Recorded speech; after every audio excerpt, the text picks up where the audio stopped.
We've come to the majestic Streamsong Resort in Florida, which boasts 3 world-class golf courses designed by 4 of the most renowned golf course architects. I cannot wait to see what each one has in store.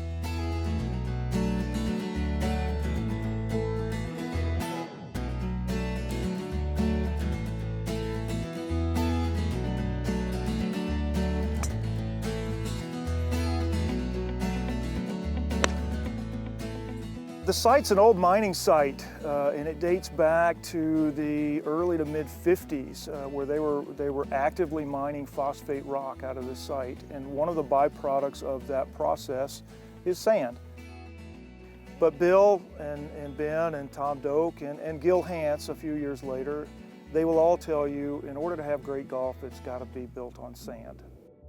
It's the minimalist movement of golf. It's Tom Doak, Bill Coore and Ben Crenshaw, and then eventually Gil Hanse. But that type of golf is my favorite. I've been to Scotland, Ireland, Australia, New Zealand, and seen the other golf courses that are links style or links land. And this just really attracted me, and there's nothing like it. It's very unique. The owner here has been just exemplary in not just wanting good golf, but maybe the best golf, which is always something to aspire to. It's not good enough to be good enough here. We want to be the best.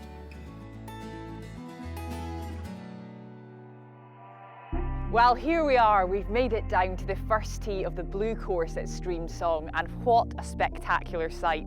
The elevation from this tee, well, it's quite rare to start a round of golf in this way. It's a Tom Doak design, and in fitting to his style, it's minimalistic but stays true to the contours of the natural land. Although many describe this golf course as being unnaturally natural, there's only one way to find out: to get out there, and I cannot wait to see what it has in store. Tom will let you kind of flail the ball a little bit off the tee, but then he gets very demanding from the fairway. So I've always referred to that as just a second shot golf course. His greens, he's got a little more internal contours, so it's not good enough just to hit the green. You need to hit the green in the proper spot, and I love that. I look at every golf hole on blue and I say, wow, this is fun to play for everybody, and there's no forced carries except for maybe number 7, a little lake over the water there. A little lake. A little lake, yeah. But overall, you can bounce the ball in to all these greens, and that's where the creativity comes in, around the greens. Well, here we are on the 7th tee, and take a look at this. As far as par 3s go, you really aren't looking for much more than what this provides. We've got water, we've got 3 rather intimidating bunkers. The green looks spectacular, and we've got this backdrop of these dunes that were created in the original mining process. And today we've even got an alligator sitting down there on the banks.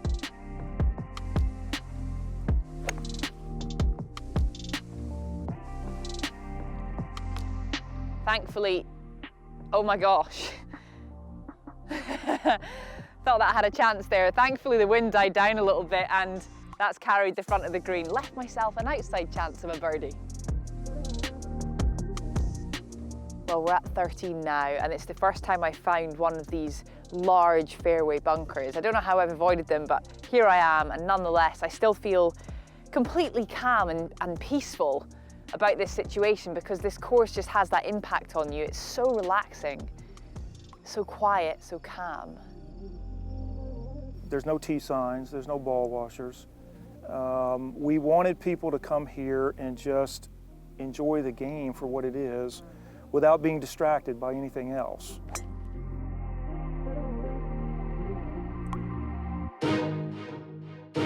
We're here on the red course at Streamsong today, a Coore Crenshaw design, and it's the mystique and intrigue of this course that attracts golfers from around the world.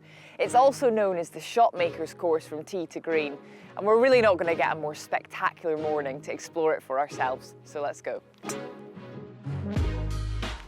Bill Coore and Ben Crenshaw did a marvelous job of framing the golf hole from the tee, so that when you step up there, it's fairly obvious what the ideal line of play is.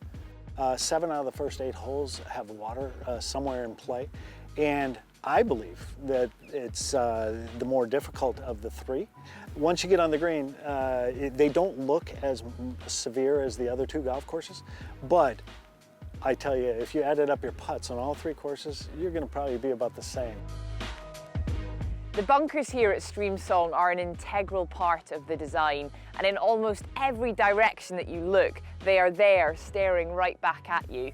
Along the side of the fairway, you have these wasteland-style bunkers that are vast in scale, but within the body of each hole, you have these more intimidating ones that can be like this one, tall as well as wide. And around the edge, you can see it's very raw. You have wispy grass that's ready to catch any wayward drives. Fortunately, I found the fairway on this occasion. Now all I have to do is find the green.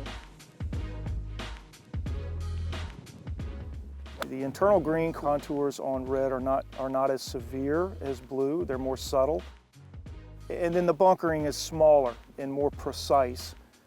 That's what separates those two. Even though they're on the same piece of property, you get a completely different feeling playing the 2 different golf courses.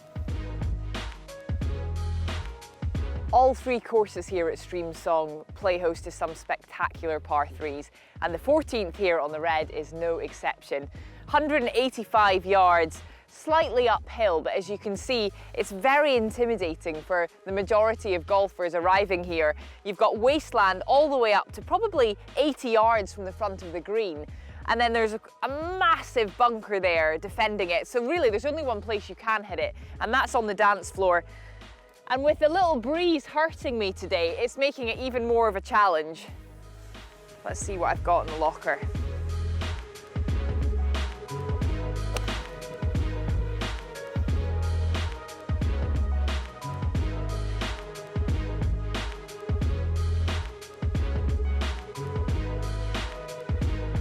There, 14, 15, 16, 17, those are some great holes, and then you finish with that crescendo of 18. You're coming up the rise, but you've got this dune that's behind us. It's on the other side of the hill there. And late in the day, the shadows that are cast and that green just sits there with no bunker along the right side and in the front, but wow, you could make some putts there, or if you miss the green off to the right, you got to chip it up and into the holes. So lots of challenge about. Everybody loves a par 5 to finish, and that's exactly what we have here on the red course. You have to be technically on your game the day that you turn up to play here. So hats off to Coore and Crenshaw. This really is a fantastic golf course. And I've got hopefully one last approach shot left for today.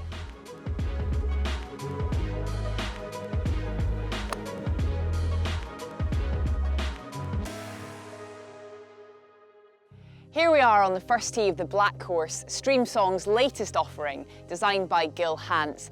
Off the tips it plays over 7,300 yards, but it's the greens I've heard are particularly challenging, not just because of their scale, but also because they are lightning quick. So let's cut to it and give it a rip.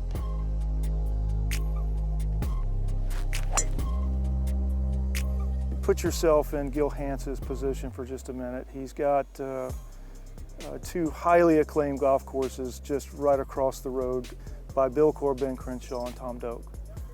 Gil was under the gun. It's a massive piece of property. It's the biggest golf course that we have, but it doesn't necessarily play as long. You have to use your imagination, just like blue and red, but even more so because you've got multiple levels and these hillocks and all these little dunes and areas that the ball can find. Unfortunately, sometimes it is 3-putt heaven, but if you're listening to your caddy and you're on your game, you should be good, and you probably make more birdies at Black than any other golf course. Take a look at this. So much fun. Gil Hanse is definitely playing with the golfer at this stage. The 9th green is a punch bowl. Everything gathering, collecting. There are 2 tiers to it though, but come on, have you ever seen anything like this in golf before? I know I certainly haven't. You feel like you've stepped into some giant crater. It might be the best example of southeastern bump and run golf that I'm aware of. If you've missed a green over there, it's not an automatic go grab your wedge. That probably isn't the play. Whatever your imagination can conjure up, it's all on the table over there. Sadly, our time here at Streamsong has come to a close, but it's been a fantastic trip experiencing 3 of the most dramatic golf courses I can honestly say I've ever played. Designed by 4 of the world's most renowned architects, it really has been a very special experience and one that you should put to the very top of your list.